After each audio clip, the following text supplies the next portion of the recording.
Message exceptionnel aux abonnés de notre chaîne YouTube. Google vient encore de nous censurer une vidéo qui pourtant ne laissait parler que des médecins en contact permanent avec des patients.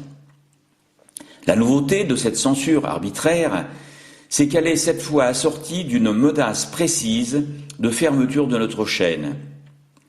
Désormais, cette fermeture peut intervenir d'un moment à l'autre, comme peut-être jamais.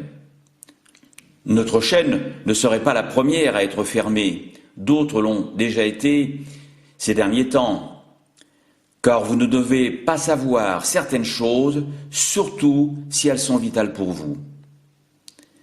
Cette situation nous amène à limiter au strict minimum nos publications sur YouTube et à vous encourager à nous rejoindre sur nos sites et même dans notre association, loi 1901, sans but lucratif. Il se trouve qu'Artemisia College a été créé il y a tout juste 35 ans. Et n'imaginez pas que son nom a été choisi par hasard. Notre rôle d'information libre prend tout son sens dans les temps présents.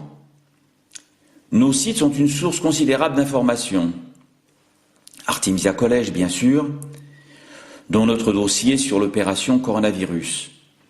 Mais Éco-Bioattitude, Partisans France Libre et nos sites plus ludiques comme Mélodie.club ou Bienvenue chez nous. Mais cette lettre confidentielle hebdomadaire envoyée à nos adhérents est un espace de liberté unique. Pour la première fois dans l'histoire de notre association Artemisia College, nous vous encourageons à nous rejoindre en y adhérant. Certains d'entre vous sont déjà inscrits aux infos épisodiques, mais cela concerne surtout nos publications sur YouTube, lesquelles vont précisément se restreindre en attendant des jours meilleurs. Une adhésion pour recevoir la lettre hebdomadaire et les codes des pages codées de nos sites est donc indispensable, d'où notre appel exceptionnel. Nous n'avions encore jamais fait de campagne d'adhésion. Notre lettre rapporte des faits et propose des analyses exclusives, impossibles à publier sur YouTube ou Facebook. Elle relie aussi le travail de nombreux lanceurs d'alerte amis. Alors merci de vous rendre sur la page de ce formulaire. Quel nom donne-t-on à un régime qui gouverne par des dictats, qu'il impose avec obligation et menace de sanctions, sans avoir la possibilité d'en discuter le bien fondé? Ce genre de régime a aussi son lot de délateurs. Il a également toute une partie de la population soumise qui accepte les dictats sans broncher et qui va même jusqu'à faire du zèle en allant au-delà des exigences. Un tel régime génère heureusement des groupes de résistants. C'est à eux que nous demandons de nous rejoindre.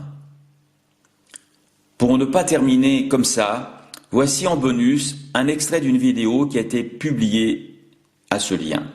Donc écoutons quand même un court extrait de ce que dit professeur Raoult. Il faut faire attention, d'ailleurs, en même temps on a beaucoup de PCR contrôlés qui sont positifs en dehors. Il faut faire attention, tout le monde a les mêmes critères et nous on a entre 30 et 40% de PCR positifs qui viennent se faire contrôler, qui sont négatifs en réalité. Et donc il faut faire attention, on le signale à nos autorités qui ne soient pas comptés comme des nouveaux cas. Ces nouveaux cas comme ça, c'est pas la peine de faire des faux positifs. Il serait intéressant qu'il y ait une harmonisation là, des résultats, parce qu'il y a des résultats qu'on voit rendre qui sont juste impossibles. On sait qu'à cette dilution-là, il n'y a plus de séquence virale. Donc c'est des erreurs. Hein. Il faut mettre ça en place. Bon sens, c'est un problème d'erreur qui est à régler. 30 à 40%. Donc 30 à 40% de gens qui étaient positifs, donc comptés dans les statistiques quotidiennes, en fait, ne le sont pas. D'accord ? Et pour les 60 à 70% qui restent, elles sont comptées 2 fois. Vous avez compris? L'explosion de cas en France, de toute façon, comment vous voulez accepter le fait qu'il y ait quasi plus de cas en France, quasiment tous les jours, que l'Afrique, si on enlève l'Afrique du Sud, qui est un cas à part. Je sais pas. Et le problème est partout. Je vous laisse encore un article US, les experts disent que le taux de positivité des coronavirus aux États-Unis est élevé parce que les tests sont trop sensibles.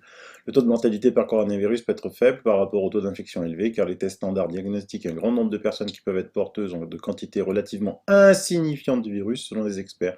Les experts de la santé disent que le test PCR, le test de diagnostic le plus utilisé, devrait être ajusté pour exclure les personnes qui ont des traces nues de virus dans leur système, car elles ne sont probablement pas contagieuses. Aujourd'hui, le test PCR qui fournit une réponse par oui ou par non si un patient est affecté ne dit pas combien de virus un patient a dans son corps. On reparle, là j'insiste, de charge virale dont je vous parle depuis mi-juin. Du reste, pour vous rassurer, parce qu'on vous a toujours raconté qu'il fallait observer l'hémisphère sud qui est en plein hiver, donc là ils terminent 2 mois et demi d'hiver, donc ils ont traversé l'automne et 2 mois et demi d'hiver, ils vont arriver, nous on va arriver à l'automne, eux vont arriver au printemps.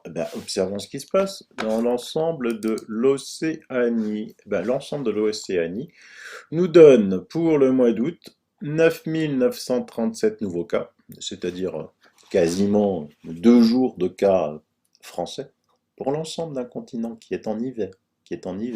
Ils disent qu'il y a eu 459 morts, voilà.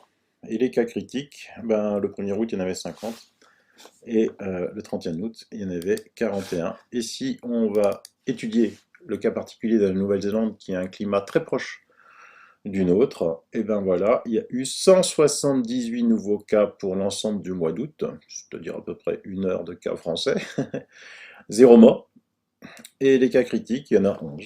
Bien. Je pense qu'on peut en déduire là que la deuxième vague, il n'y a rien. En plus, ce qui est stupéfiant, c'est que je surveille aussi la grippe en Océanie et en Nouvelle-Zélande. Je trouve rien. Déjà, ce Covid avait éradiqué la grippe en France, puisque cette année, la grippe n'a fait que 72 morts, alors que d'habitude, on fait 10, 15 000, voire 30 000, pour les années qui sont un peu dures. Cette année, 72. Voilà, le bon sens. Qu'est-ce qu'il vous dit, le bon sens là? Il vous dit quelque chose? Moi, il me dit qu'on est face à une grosse manipulation, non? Qu'est-ce que vous en pensez?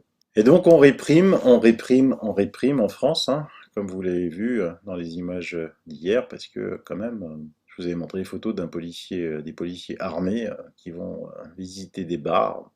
On va voir ce qu'en pense François Sureau, avocat au Conseil d'État, qui dénonce la disparition de l'état de droit dans l'indifférence générale. C'était une émission qui date du 10 octobre 2019. Est-ce que les choses ont changé depuis? C'est la liberté qui nous rend vivants, nous, en tant que Français, en tant que nation, en tant qu'Européens, en tant qu'Occidentaux. C'est la liberté qui nous rend vivants.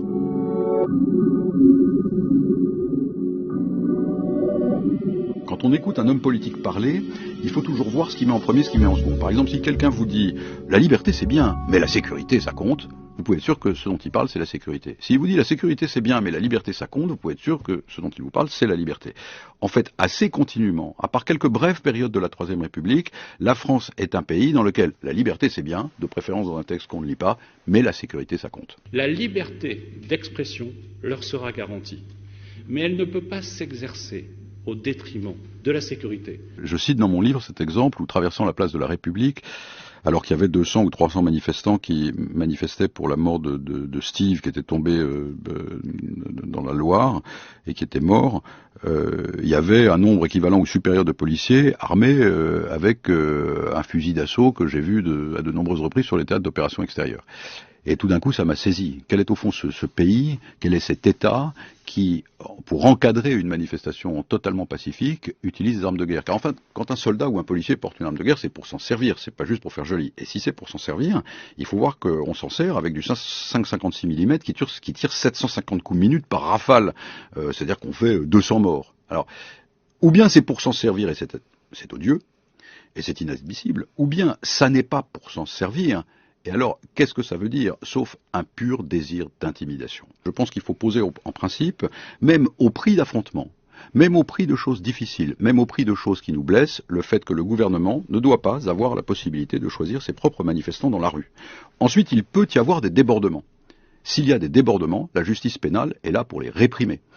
Et toute autre solution aboutit exactement au contraire de ce que nous avons voulu écrire dans la Déclaration des droits, c'est-à-dire que la liberté est un principe et la restriction à la liberté une exception. Si vous sortez de ce domaine, consistant à dire qu'avant l'acte violent, il n'y a rien, mais qu'après l'acte violent, vous pouvez les retrouver et les punir. Si vous sortez de ce domaine-là, vous rentrez dans un domaine où on assure la pacification apparente de la société par un contrôle administratif presque total. Ça s'appelle le totalitarisme.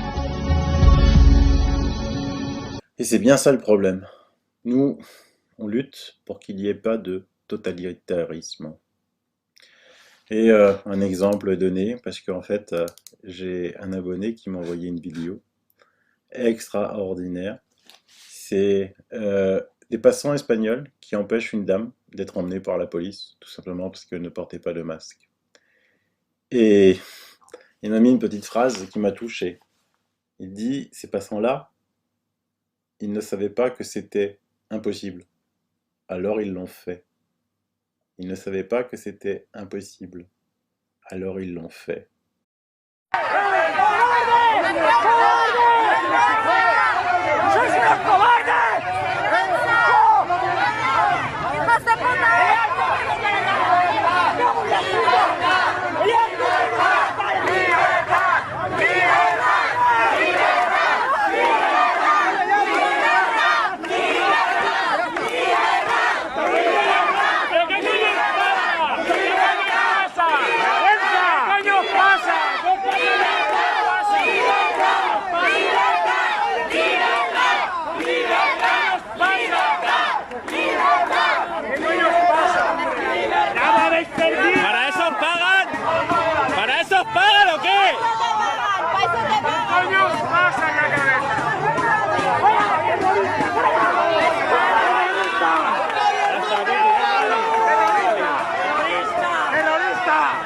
Yes.